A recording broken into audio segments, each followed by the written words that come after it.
হঠাৎ করে একটা নতুন গুঞ্জন চারিদিকে ছয়লাভ, সেটা হচ্ছে মমতার মুখে হাদির নাম। হাদি হত্যায় কারা জড়িত সেটা নাকি জানেন মমতা ব্যানার্জি, এবং তিনি হুঁশিয়ারি দিয়ে বলেছেন যে যদি তিনি সেটা ফাঁস করে দেন তাহলে অমিত শাহর কি হবে। মানে এটা তাদের ভারতের অভ্যন্তরীণ রাজনীতির তর্ক বিতর্কমূলক স্টেটমেন্টের মাঝখানেই বাংলাদেশ একটা ইনফরমেশন পেয়ে গেল হাদি হত্যার সঙ্গে কারা জড়িত এটার ব্যাপারে ওয়াকিবহাল ভারতের কেন্দ্র থেকে কলকাতার আঞ্চলিক রাজ্য। বিষয়গুলো কি হচ্ছে, কোথাকার পানি কোথায় যাচ্ছে, এই বিষয়গুলো নিয়ে একটু খোলামেলা আলোচনা হওয়া দরকার। স্টুডিওতে এই মুহূর্তে উপস্থিত আছেন রাশেদ হায়দার ভাই। ভাই, আপনাকে স্বাগত আমাদের অনুষ্ঠানে। ধন্যবাদ সাব্বির তোমাকে এবং দর্শক শ্রোতা মন্ডলী, এত রাত জেগে যারা আমাদের কথাগুলো শুনছেন সকলকে ধন্যবাদ। এখন কথা হচ্ছে হঠাৎ করে মমতার মুখে হাজির নাম কেন, বিষয়গুলো সম্পর্কে ধোঁয়াশা ধোঁয়াশা তথ্য পাচ্ছি। আপনার কাছে ডিটেলস জানতে চাই, আসলে কাহিনীটা কি, কি ঘটছে পর্দার আড়ালে। এখানে সাব্বির তোমার মতো আমিও আজকে হঠাৎ করে একটা পত্রিকাতে এই নিউজটা দেখেছি। একটা পত্রিকাতে হঠাৎ করে দেখলাম, নিউজটা ছিল যে এরকম যে রাজনৈতিক বক্তব্যের নতুন বিতর্ক, দুই বাংলায় চলছে আলোচনা। আর নিউজটাতে যা লিখছে যে পশ্চিমবঙ্গের সাবেক মুখ্যমন্ত্রী ও তৃণমূল কংগ্রেস নেত্রী মমতা বন্দ্যোপাধ্যায় সাম্প্রতিক এক বক্তব্যে উঠে এসেছে হাদির নাম।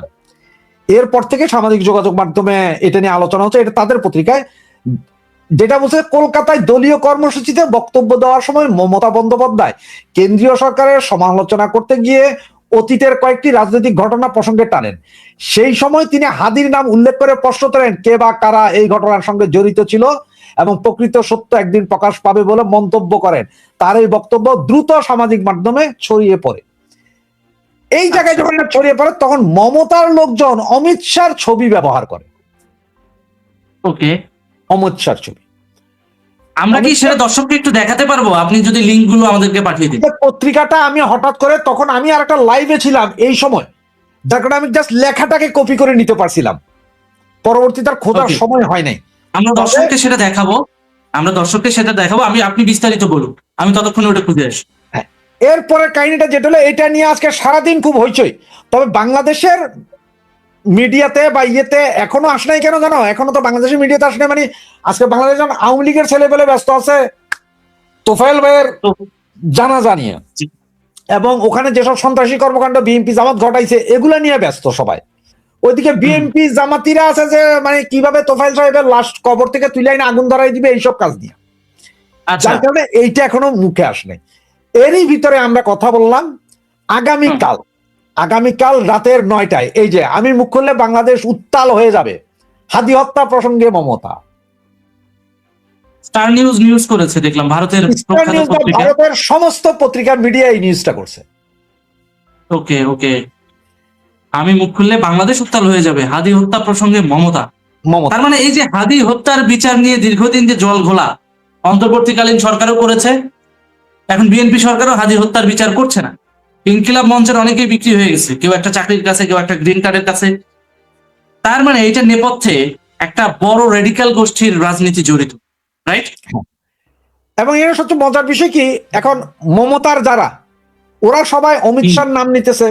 আবার এইদিকে এই মুহূর্তে আমার কাছে যে ইনফরমেশন গুলো এসে পৌঁছাইছে আর কি, সেটা একটা বিশাল ফাইল। এই যে কিছুক্ষণ আগে আমি প্রিন্ট করেছি। ওকে, এটা প্রায় 80 পাতার গোয়েন্দা রিপোর্ট, ভারতের একটা গোয়েন্দা রিপোর্ট। এখন এই গোয়েন্দা রিপোর্টের সব বিষয়গুলো নিয়ে যিনি আমাকে পাঠিয়েছেন এই রিপোর্ট, তিনি আগামীকাল আসছেন আমার চ্যানেলে। আচ্ছা, রাশেদ স্পিসের চ্যানেলে আসবে, যেটা ওনার এই ইন্টারভিউটা আমি আমার চ্যানেল এবং তোমার চ্যানেল দুইটা চ্যানেল সংযুক্ত করে দিব কালকে রাতের 9টায়। দুই সাইডের দর্শক দেখুন। সুতরাং দর্শক শ্রোতা মন্ডলী যারা আমাদের ভিডিওটা এই মুহূর্তে দেখছেন বা কালকে রাতের 9টার আগ পর্যন্ত দেখবেন, সকলে কিছু হোক আর না হোক রাতের 9টার এই প্রোগ্রামটা দেখেন, কারণ এখানে বিশাল একটা জিনিস খোলাসা হবে। আমি এখনো জানি না আসলে এই রিপোর্টের কি আছে, কারণ আমি এখনো পড়ে উঠতে পারিনি। কারণ রিপোর্ট গুলো আছে 20 মিনিট হইলে আমার হাতে, এগুলো প্রিন্ট হইতে সময় লাগছে। এখনো জানি না সবগুলো, এবং টোটাল রিপোর্টটা ইংলিশে আছে, এটাকে বাংলায় করতে হবে আমারে, কইরা তারপরে 100% বুঝতে হবে। কারণ আমি যতই বিদেশে থাকি কিন্তু আমার মাদার ল্যাঙ্গুয়েজ ইংলিশ না। আমি যতটুকু বাংলায় বুঝি ততটুকু আমি ফ্রেঞ্চ বুঝি, কিন্তু ততটুকু আমি ইংলিশ বুঝি না, কারণ আমি যেহেতু ফ্রেঞ্চে ছিলাম। সুতরাং এই রিপোর্টগুলো সবগুলো আমার আজকে রাতের ভিতরে কমপ্লিট করব, যার কারণে পুরো ঘটনা বলতে পারছি না। তো কালকে যিনি আমাদের এই চ্যানেলে আইসা ইন্টারভিউটা দিবেন, উনি সব খুল্লা প্রকাশ করে দিবেন। কে জড়িত, কিভাবে কি সব কিছুই বলবেন। এবং সেইটা দেখার জন্য আমি সমস্ত দর্শককে আমন্ত্রণ জানাবো যে প্রোগ্রামটা দেখেন আপনারা। দর্শক বন্ধু, আপনাদেরকে আমরা আমন্ত্রণ জানাচ্ছি, আপনারা অবশ্যই আগামীকাল রাত 9টার প্রোগ্রামটা দেখবেন। আমরাও অপেক্ষায় রয়েছে আসলে মূল তথ্য কি বের হয়, কোন জায়গার পানি কোথায় গিয়েছে, কিভাবে কি হয়েছে না হচ্ছে, সব বিষয়গুলো জনগণের সামনে খোলাসা হওয়া দরকার। কারণ জনগণের সামনে খোলাসা হলেই বিষয়গুলো দুধ কা দুধ পানি কা পানি হয়ে যাবে। আর এইটার নেপথ্যে তারেক জিয়ার ক্ষমতা টিকে রাখার লড়াই আছে কিনা, কিংবা জামাতের কোনো এক্সট্রা ইন্টারেস্ট আছে কিনা, কিংবা অন্তর্বর্তীকালীন সরকারের ওই সময়ের কোনো স্বার্থ ছিল কিনা, প্রত্যেকটা বিষয় কিন্তু পুঙ্খানুপুঙ্খানুভাবে আগামীকাল রাত 9টার প্রোগ্রামে আপনারা পাবেন। রাশেদ ভাই, বা আমি আপনার মমতার কাছে কোনো স্বার্থ ছিল কিনা, বা মমতার কোনো স্বার্থ ছিল কিনা সেটাও আমরা পাবো। কারণ হচ্ছে সেখানে আচ্ছা। নির্বাচন হয়েছে, এখানেও নির্বাচন হয়েছে, দুই জায়গায় নির্বাচন হ্যাঁ ছিল। হ্যাঁ, আমি এইটার প্রসঙ্গে আপনার কাছে জানতে চাই যে বাংলাদেশ উত্তাল হলে পশ্চিমবঙ্গের লাভটা কি? বাংলাদেশ উত্তাল হলে পশ্চিমবঙ্গের লাভটা কি সেইটা বাদ দাও। ঘটনা হচ্ছে যে আমার কথা আর একটা, সেটা হচ্ছে আপনি মমতা যদি মুখ খোলেন তাহলে বাংলাদেশ উত্তাল হবে বলছেন, আগে মুখটা খোলেন নাই কেন? আচ্ছা, আপনি হাইরা যাওয়ার পরে মুখটা খুলছেন কেন? তার মানে কি বাংলাদেশের মৌলবাদীরা উত্তাল করলে কলকাতাতেও উত্তাল হবে সেই আশায় আছেন আপনি? তার মানে কোনটা? এখানে ওনার হয়তো বা কোনো রাজনৈতিক স্বার্থ ছিল কিনা ব্যাপারটা এখনো পরিষ্কার না, কালকে এটা পরিষ্কার হবে, তাই তো? কালকে এটা পরিষ্কার জানা যাবে। এবং সবচেয়ে মজার বিষয় কি জানো, মমতার কথাটা শুনে আজকে আমার ওই যে একটা মেয়ে হত্যাকাণ্ড হইলো না কয়েকদিন আগে, 9 বছর একটা মেয়ে ধর্ষিত হইলো যে, হ্যাঁ, রামিসা। রামিসা। রামিসার হত্যাকারী যখন কোর্ট থেকে বেরোয় গাড়িতে বলতেছে আমি খুন করি নাই, খুন করছে ডলার। পাবলিক বলতেছে এই বেটা জানালা কাইটা বাইরে যাওয়ার সময় ভিডিও দেখা গেছে, সে কোলে নিয়ে হ্যাঁ। উঠছে, এখানে ডলারের তো কোনো কিছু দেখা যায় নাই। নাকি এটাকে প্রলম্বিত করার জন্য বা অন্য কিছু করার জন্য এটা একটা যেমন আলোচনা হচ্ছে বাংলাদেশে, নাকি মমতাদি সেইটাই কাজ করছেন, নাকি ওনাদের গোয়েন্দা রিপোর্টে মমতাদি ফেসে যাচ্ছেন? বিষয়গুলো কিন্তু খুব জটিল। বুঝছি। কারণ হচ্ছে হাদিকে যারা মারলো তারা পার হইলো কোন সরকারের আমলে, তারা ভারতে ঢুকলো কোন সরকারের আমলে? সবকিছু কিন্তু মিলিয়ন ডলারের কোশ্চেন। বাংলাদেশ থেকে কারা হেল্প করছে ওনাকে ঢুকার জন্য ওইখানে, আবার ওইখানে কারা ওয়েলকাম ওয়েলকাম করে গলায় তুলে নিয়ে আসছে? বিষয়গুলো এরকম না? তার মানে বাংলাদেশ উত্তাল হওয়ার নেপথ্যে অনেক গুটিবাজি আছে। হ্যাঁ, বাংলাদেশের সার্বভৌমত্বকে উস্কে দেওয়ার পেছনে দ্বিতীয় অনেক ডিপ স্টেটের গুটিবাজি সাথে আছে। জড়িত, নাকি দ্বিতীয় ডিপ স্টেটের সাথে জড়িত বুঝতে হবে। বুঝতে পারছি। এখন শুধু কে কালকে ডিপ যেমন স্টেটের সাথে ভারতীয়রা যুক্ত? দেখবে, কালকে যেমন ভারতীয়রাও শুনতে হবে, আমার দেশের লোকজনও শুনতে হবে। এবং এগুলো ফ্লাশ করার জন্য যে ব্যক্তি যিনি আসবেন, নাম বলতে পারি কিন্তু আমি বলছি না নাম, আপনাদের বললাম যে এক্সক্লুসিভ ইন্টারভিউ, এটা পুরো গোয়েন্দা রিপোর্ট নিয়ে কথা বলবেন, ফুল গোয়েন্দা Okay. রিপোর্ট। আচ্ছা, এটা কি সম্পূর্ণ ওই হাদি হত্যার বিষয়টাকে এক্সপোজ করে দিবে, এই ধরনের কিছু? ফুল হাদি হত্যাটাকে এক্সপোজ করে দিবে।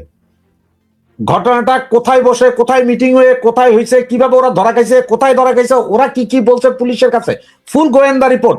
বাংলাদেশের গোয়েন্দা রিপোর্ট না, ভারতীয় এবং বাংলাদেশের দুই জায়গার গোয়েন্দা রিপোর্ট।